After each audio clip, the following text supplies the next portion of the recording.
በቀራንዮ የፈሰሰው ደም የማን ነው? ስጋን የለበሰ ከሷ ነው። የሷ ደም ፈሷል። የሷን ስጋ አይደል እንዴ ተዋሃደው? እምን በላው ምን ጠጣው ስጋ የማን ነው? የሷ ነው። እሺ ሰላም ለሁላችሁን፣ እንዴት አላችሁልኝ? እንግዲህ የብፁዕነታቸውን ንግግር ሰምታችሁታል እዚህ ላይና ብዙ ፕሮቴስታንት ወንድሞቻችን ይህንን ንግግራቸውን ይዘው ክርስቲያኖችን እየተቹ ነው። የምንበላው ስጋና ደም ቅዱስ ቁርባን ማለት ነው፣ ስጋና ደሙ የማርያም ነው ይላሉ ክርስቲያኖች ላይ የሚል ትችትን እየሰነዘሩ ነው። እዚህ ላይ ጠቅለል ያለ ሁለት ነጥብ ላስቀምጥ። አንደኛው ለፕሮቴስታንቶች፣ ሁለተኛው ደግሞ ለራሳችን ወይም ለአባታችን። እሺ የመጀመሪያው ለፕሮቴስታንቶች፣ ፕሮቴስታንቶች እንዲህ ብላችሁ ስትቃወሙ የምር አሁን የምንበላው ስጋና ደም የማርያም አይደለም ብላችሁ ስትቃወሙ የኢየሱስ ነው ብላችሁ አምናችሁ አይመስልም? አይደለም አይደል? ታምናላችሁ? እንደዛ የኢየሱስ ስጋና ደም ነው የምንበላው ብላችሁ ታምናላችሁ? አታምኑ። ቅዱስ ቁርባን ላይ ያላችሁ እምነት የጌታ ኢየሱስ ስጋና ደም ምሳሌው ነው ብላችሁ ነው የምታምኑት እንጂ እውነተኛ የምርም የእርሱ ስጋና ደም ነው ብላችሁ አታምኑም። ስለዚህ ፕሮቴስታንቲዝም ገና ከጅምሩ ከኢየሱስ የሆነውን ይህንን ትምህርት ታላቅ ጸጋ የምንቀበልበትን ይህንን ትልቅ ምስጢር ይክዳል። በተለይ ጴንጤዎች ማለት ነው። ቅዱስ ቁርባን እውነተኛ የጌታ ስጋና ደም አይደለም ብለው ነው ጭራሹ ነው የሚክዱት። ስለዚህ እናንተ ገና ከጅምሩ ይህንን ምስጢር ስለካዳችሁት እንደነዚህ ነገሮች ውስጥ አትግቡ። እናንተኑ ጣልፎ የሚጠል ነው። ግን ወደኛው ደግሞ መለስ ስንል አባታችን የተናገሩት ነገር ላይ እንግዲህ አሁን የተናገሩት ነገር ላይ ይመስለኛል እርሳቸው ለማለት የፈለጉት በቃ እንደው ያንን እንግዲህ ደሙን ያፈሰሰው የሞተው ስለሁላችን ስጋ ነስቶ ነው። የነሳው ስጋ ደግሞ ከላይ ይዞ ዝም ብሎ ስጋውን ከላይ ይዞት የመጣ የሚሉ ሰዎች ነበሩ ጥንት ላይ። እነዚህ መናፍቃን ነበሩ እነ ቫለንቲኑስ እና ከላይ ይዞት የመጣ አይደለም በቃ የነሳው ስጋ ከመቤታችን ነው የሚለውን ለማሳየት ይመስለኛል ይህን ቃል የተጠቀሙት። ያም ሆነ ግን ትክክል አይመስለኝም። ቃሉ ትክክል አይመስለኝም። የምንቀበለው ያ ስጋና ደም የማርያም ተብሎ አይገለጽም፣ የመለኮት ሆኗል። ያ ስጋና ደም መለኮት ምንም እንኳን ከመቤታችን ስጋና ደምን ቢነሳም ግን ነስቶ ኦልሬዲ ያንን ስጋ የራሱ ስላደረገው ያ ስጋ ሩቅ ብእሲ አይደለም። አሁን አይተዋል። የማኑ ስጋ ሆኗል? የመለኮት ስጋና ደም ስለሆነ ህይወትን የሚሰጥ የሚያድን ሆነ። የመቤታችን ስጋና ደም ገና ከጅምሩ የዘላለም ህይወት ይሰጣል ያድናል ብለን እንኳን አናምንም። እንደዚህ አይነት ትምህርት እንኳን የለንም። የቅድስት ድንግል ስጋና ደም ያድናል የዘላለም ህይወት ይሰጣል አንልም። የዘላለም ህይወትን መስጠት የሚችለው ሩቅ ብእሲ የሆነ ስጋ ሳይሆን የመለኮት ከሆነ ነው። ያ ስጋ የማን ነው? የመለኮት ነው። መለኮት የራሱ አድርጎታል። ስጋውን መለኮት የራሱ አድርጎታል። ይሄ ከዚህ አንጻር መታየት ይኖርበታል። ይቆየ ነው። በቀራንዮ የፈሰሰው ደም የማን ነው? ስጋን የለበሰ ከሷ ነው። የሷ ደም ፈሷል። የሷን ስጋ አይደል እንዴ ተዋሃደው? እምን በላው ምን ጠጣው ስጋ የማን ነው? የሷ ነው። ብፁዕ አባታችን በረከታቸው ይድረሰንና በአንድ መድረክ ላይ ሲያስተምሩ የጌታችን መድኃኒታችን ኢየሱስ ክርስቶስ ከቅድስት ድንግል ማርያም ስጋ እንደነሳ እንዲሁም ደግሞ መስቀል ላይ የተሰቀለው የተቆረሰው የፈሰሰው ደም የማርያም ነው፣ የምንበላው ስጋ የምንጠጣው ደም የማርያም ነው በሚል ቃላቶች ሲያስተምሩ ሰምተናል። በብዙ ሰዎች ዘንድ መነጋገሪያ ሆኗል። አስቀድመን ልናየው የሚገባው ኦርቶዶክሳዊ መረዳታችን ምንድነው? የኦርቶዶክስ አስተምሮ ምንድነው ከተባለ ቤተክርስቲያናችን የምታስተምረው ለዓለም የሞተ በሞቱ ሰዎችን ሁሉ ከኃጢአት ያነጻ በመስቀል ሞቱ ያዳነ ኢየሱስ ክርስቶስ ብቻ እንደሆነ ታምናለች።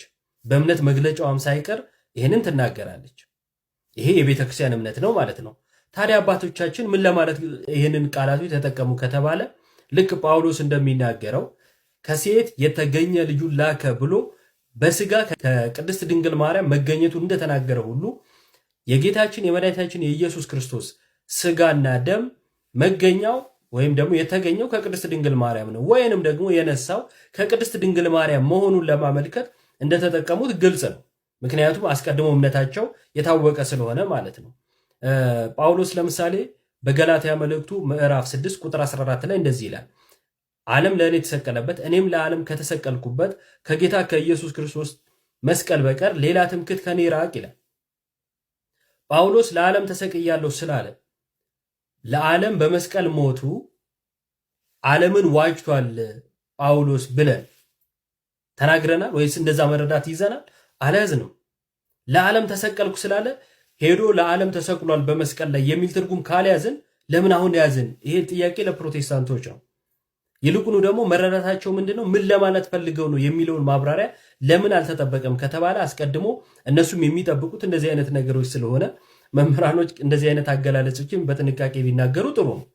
ግን ጳውሎስ ልክ ዮሐንስ አፈወርቅ እንደሚናገረው ዓለም ብሎ ሲል ስለ መሬት ወይንም ደግሞ ስለ ገነት ወይም ስለ ሌላ አይደለም፣ ስለ ህይወት እየተናገረ ነው ብለን እንደተረጎም ነው። ልክ እንደዚሁ የአባቶቻችንንም አገላለጽ ለመረዳት እንሞክራለን። ለማንኛውም ግን ፕሮቴስታንቶች እንደገለጹት እንዳልሆነ ግልጽ ነው ማለት ነው። የኛውን መምህር አገላለጽ ማርያም በመስቀል ላይ ተሰቅላ ቤዛ የተባለች አስመስለው ፕሮቴስታንቶች ሲጠቀሙ ተመልክተናል። ይህም ስህተት ነው። በመጨረሻ መምህራኖች ሊያደርጉት የሚገባው ነገር ምንድነው ከተባለ የራቀውን አቅርበው ለምዕመኑ በሚመች መልኩ ወይንም ደግሞ ምዕመናኑ በሚረዱት መልኩ የረቀቀውን ደግሞ አጉልተው ሰዎች ወደዛ መረዳት ቀርበው ወደ ድህነት እንዲመጡ በማድረግ ያስተምራሉ እንጂ ቃላቶችን የበለጠ ሰዎች ሁሉ እየተነሱ እንዲያብራሩ ሰዎች ሁሉ እየተነሱ ተርጓሚ እንዲሆኑ አድርገው አወሳስበው ሊገልጹ ስለማይገባ መምህራኖቻችን የሚጠቀሟቸውን ቃላቶች ጥንቃቄ ቢያደርጉባቸው ጥሩ ነው። ለስህተት የሚዳርጉ አገላለጾችን ባይጠቀሙ ጥሩ ነው ብለን እንደ ልጅ ሐሳቦችን እንሰነዝራለን።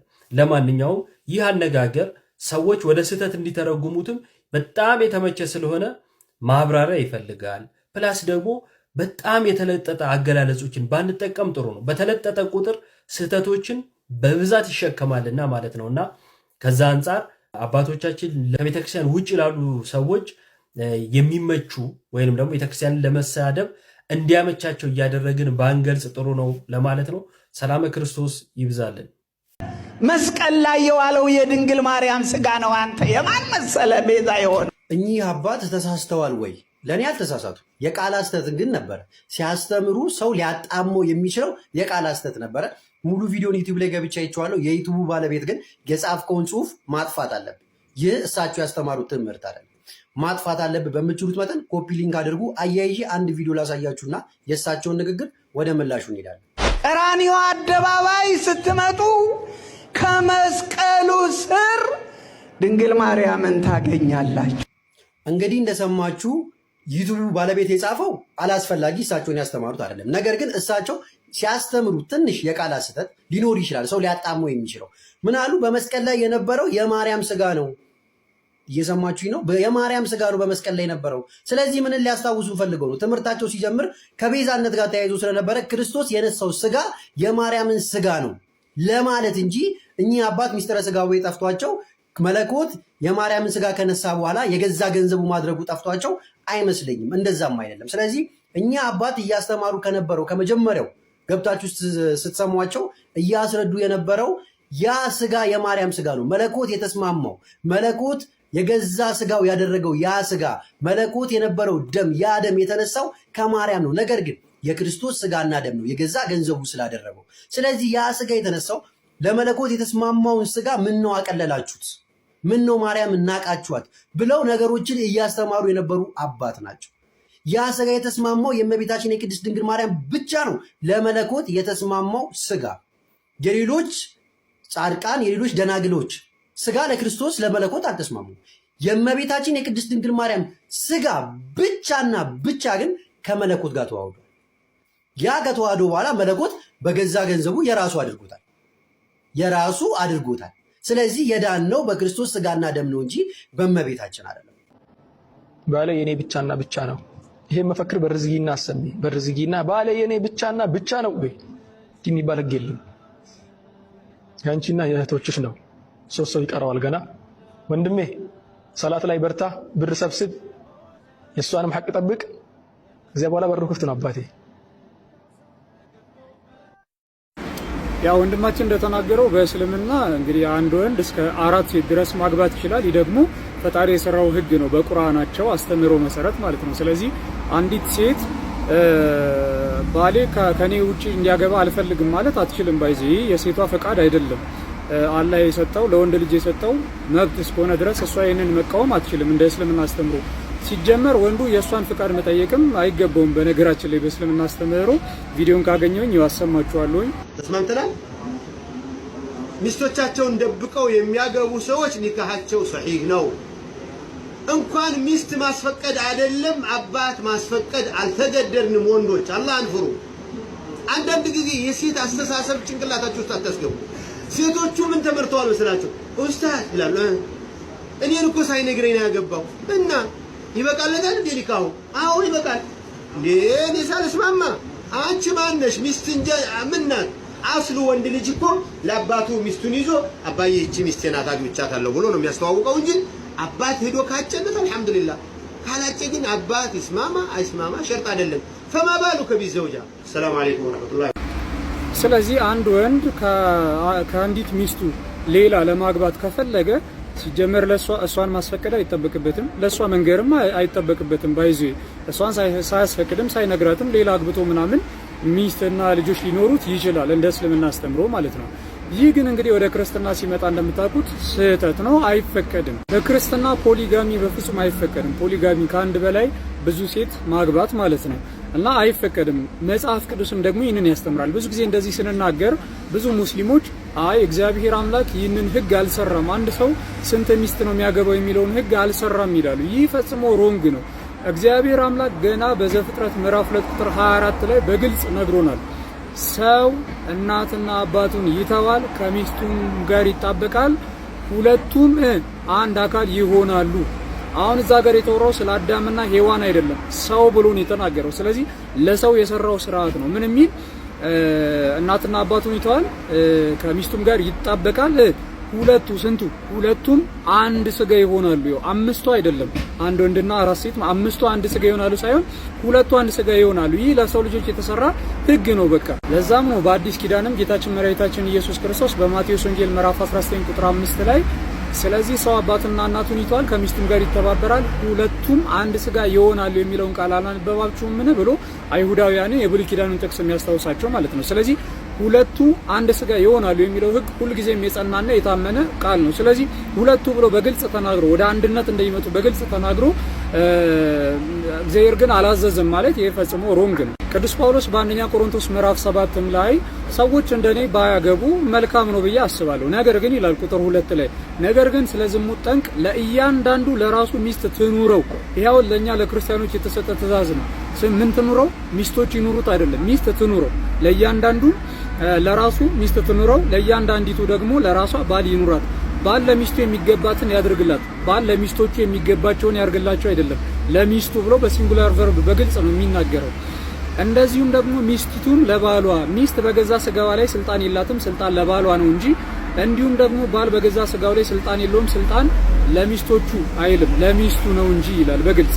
ስለዚህ መጽሐፍ ቅዱስ በግልጽ ይህንን ነገር ይናገራል። በአንደኛ ጢሞቴዎስ ምዕራፍ 3 ላይ ስለ ቤተ ክርስቲያን አገልጋዮች ሹመትን ስለሚቀበሉ ኤጲስቆጶሳት መጽሐፍ ቅዱሳችን ሲናገር በግልጽ ምን ይላል?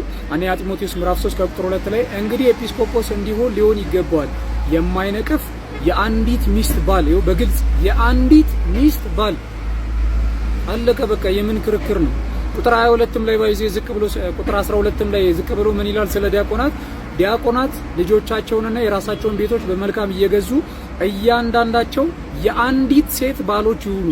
አለቀ። ሰው መጽሐፍ ቅዱሳችን ክርስቲያኖች በግልጽ አንዲት ሴት ብቻ ሚስታቸው እንድትሆን ያዛል። ስለዚህ መጽሐፍ ቅዱስ ይህንን አያዝም የሚለው ፍጹም ሮንግ ነው። ሲጀመር ብዙ ጊዜ እንደሌላ አመክንዮ የሚያነሱት በብሉይ ኪዳን የነበሩ አንዳንድ ነገስታቶችና ታላላቅ ሰዎች ያገቧቸው ብዙ ሴቶችን ነው የሚያነሱት። በነገራችን ላይ በጄዊሽ ካልቸር ራሱ ሁሉም ሰዎች ፖሊጋሚን ይቀበሉ ነበር ወይ ወይም ደግሞ በካልቸራቸው ውስጥ ፖሊጋሚ ነበረ ወይ ሲባል መልሱ የለም ነው። እንደዚህ በጄዊሽ ካልቸር በካልቸር ደረጃ የለም። እንደዛ የሚያደርጉ ሰዎች አሉ ወይ? የስ አሉ። ክርስቲያኑ ነው ሞከ ይሄንን ፕራክቲስ የሚያደርጉ ሊኖሩ ይችላሉ። ግን ሮንግ ነው፣ ስህተት ነው። የተፈቀደ ነገር የለም በመጽሐፍ ቅዱስ ላይ ይህንን እንዲህ ሁኑ ብሎ ብዙ ሴትን የማግባት ትእዛዝ የለም። የተፈቀደም ነገር ፈጽሞ የለም። በአዲስ ኪዳን ደግሞ ስትሮንግሊ ፈጽሞ የለም። ሌላኛው አንዳንድ ሙስሊሞች ብዙ ሴት ስለማግባት የሚያነሱት አመክንዮ ምን አይነት ነው? አይ ብዙ ሳታገቡ በየጭፈራ ቤቱ እየሄዳችሁ ከሴቶች ጋር ተዳሩ፣ ዝሙት ከመፈጸም ይሻላል ምናምን ይላሉ። ይሄ በነገራችን ላይ ሮንግ ነው። ዝሙት መፈጸም እኔ 4 ሚስት ማግባት መፈለጌን ሳይሆን የሚያሳየው የኔን ብልግና ነው። ስለዚህ አሁን እናንተ እያላችሁ ያላችሁት እኛ 4 ሚስት የምናገባው ባለጌ ስለሆንን ነው፣ በአንዲት ሴት መርጋት ስለማንችል ባለጌዎች ስለሆንን ነው 4 ሴት የምናገባው እያላችሁ ነው ማለት ነው። ስለዚህ ባለጌ ስለሆናችሁ ከሆነ ደግሞ ምናልባት ይሄን ቃል ለመጠቀም በጣም ይቅርታ ባይዚ ባለጌ ስለሆናችሁ ከሆነ ደግሞ አንድ ወንድ 4 ሴት ለማግባት ገንዘብ ሊኖረው ይገባል፣ ሀብት ሊኖረው ይገባል፣ እኩል ማስተዳደር ሊችል ይገባል የሚለው እንትን ስርዓት ስህተት ነው ማለት ነው። ለምን? ምክንያቱም አንድ ሰው ድሃ ሆኖ ባለጌ ሊሆን አይችልም፣ ይችላል። ስለዚህ እንደናንተ አስተምህሮ አንዲት ሴት ብቻ የሚያገባ ሰው ባለጌ የሚሆን ከሆነ በእስልምና አብዛኛው ሰው ጥሩ ፋይናንሻል ደረጃ የሌለው አብዛኛው ሰው ባለጌ ነው እያላችሁ ነው ማለት ነው። ስለዚህ ፍጹም ሮንግ ነው እና አንድ ሰው ዝሙት ፈጸመ ማለት ዝሙት እንትን ምንድነው ይሄ ከብዙ ሴቶች ጋር መዳራት እንዳይፈጽም ብዙ ሴት ማግባት አለበት ማለት አይደለም። ይሄ ፈጽሞ ኢሎጂካል የሆነ ከአእምሮ የሚቃወም ነገር ነው። ለዛም ነው አብዛኞቹ ሙስሊሞች ይህንን ሙስሊም ሴቶች ይቃወሙታል። ከህሊናቸው ጋር የሚቃረን ነው፣ ግን ምንም ማድረግ አይችሉም። በህግ ላይ የተጻፈ በታላቁ መጽሐፋቸው ላይ የተጻፈ ነው። ስለዚህ ግዴታቸውን በዚህ ህግ ይገዛሉ ማለት ነው። ሰላም ክርስቶስ ይብዛላችሁ።